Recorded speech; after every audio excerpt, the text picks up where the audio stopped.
Na mpenzi mtazamaji wa Mbagala Online TV, karibu tena. Tunakuletea makala fupi kuhusiana na ukarabati na yanayoendelea katika uwanja wa Benjamin Mkapa kwa sasa. Kwanza kabisa tufahamu kwamba uwanja wa Benjamin Mkapa ni moja ya alama kubwa za michezo nchini Tanzania. Umeingia kwenye hatua muhimu za ukarabati mkubwa unaolenga kuufanya kuwa wa kisasa na kufikia viwango vya juu vya kimataifa.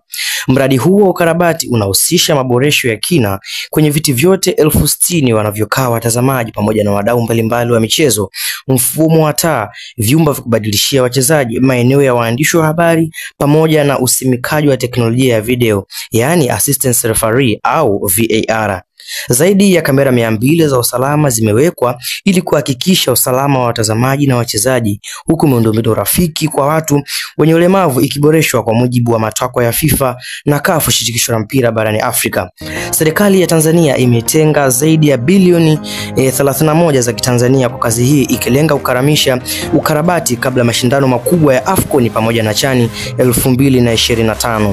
Kwa sasa licha ya ukarabati unaendelea, uwanja wa Benjamin Mkapa umeidhinishwa na CAF kuendelea kutumika kwa mechi za kimataifa, hatua iliyoridhisha juhudi kubwa zinazofanywa kuhakikisha Tanzania inakuwa kitovu cha michezo barani Afrika.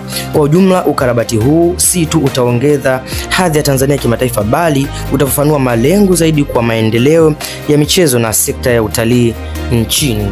Je, wewe mdau una maoni gani kuhusiana na uwanja wa Benjamin Mkapa? Unaweza comment hapo and then mimi nitapita na comment yako.